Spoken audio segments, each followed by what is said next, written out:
नमस्कार पाला की जय जोहार। मैं हूं दिलीप सिंह और आप देख रहे हैं डीएस न्यूज। इस समय मैं हूं अकलतरा क्षेत्र के अमरताल धान संग्रहण केंद्र में। शासन चाहे भाजपा की हो या कि कांग्रेस की हो, जनता के पैसे का कैसे घालमेल किया जाता है, कितना झोल झाल होता है, वो देखने के लिए आपको यहाँ आना पड़ेगा अमरताल में। यहाँ पर आप देख सकते हैं, मैं अपने कैमरामैन से निवेदन करूँगा, ये धान है, ये इसकी स्थिति ऐसी हो चली है, ये देखें पूरा सड़ चुका है और ये धान अभी रखा हुआ है। ये जो है वो पिछले साल का धान है जो अभी तक उठाव नहीं हो पाया। इसी प्रकार क्या शासन जानबूझकर इसको छोड़कर रखी हुई है कि ये धान को नुकसान हो और इसके बाद इसको कहीं किसी माध्यम से शराब माफिया तक पहुंचाया जाए, जिससे शराब बने और जनता को तक शराब परोसी जाए। जनता का जो कांग्रेस हो या भाजपा हो, जनता के एक एक बीस धान को खरीदने की दावा करती है, वही इस धान को यहाँ छोड़ दे रही है। आप देखेंगे पूरा, मैं अपने कैमरामैन से निवेदन करूंगा कि देखें, बरदाना सड़ा हुआ है, धान सड़ा हुआ है, तारपोलिन सड़ा हुआ है, कहीं कहीं आप देखेंगे यहाँ पे धान भी उग आए हैं।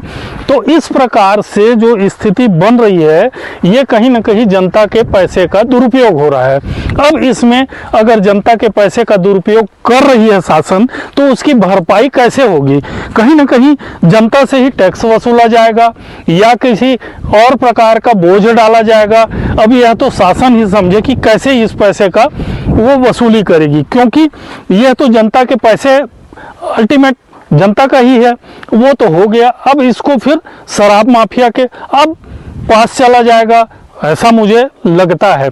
अब देखने वाली बात होगी कि इसकी भरपाई कैसे होगी।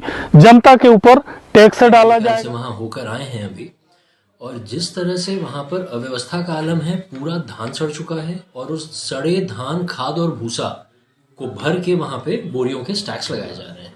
उस धान को कौन लेगा, उसका जिम्मेदार कौन है? और जो अंदरूनी बातें सामने आ रही हैं कि भारी मात्रा में धान बेचा जा चुका है, और वो इस साल की घटना नहीं है, इसके पहले बेचा जा चुका है।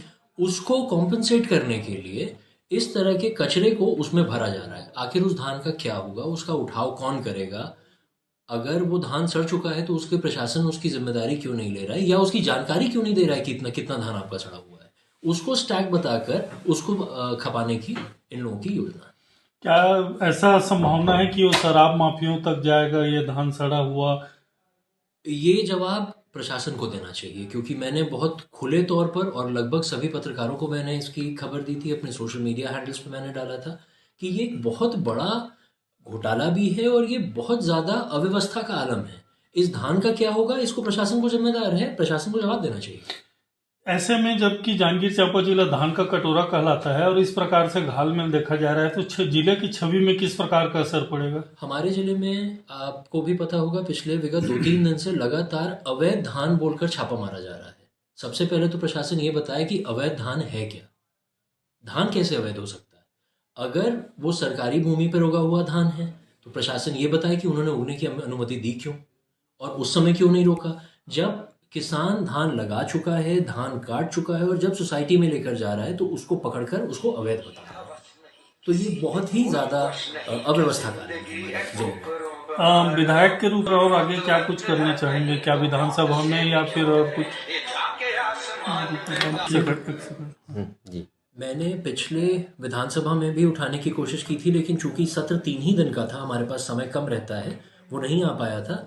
इस बार मैं इस पूरे मुद्दे को विधानसभा में उठाऊंगा। क्या डीएमओ के खिलाफ कार्रवाई की भी मांग करेंगे?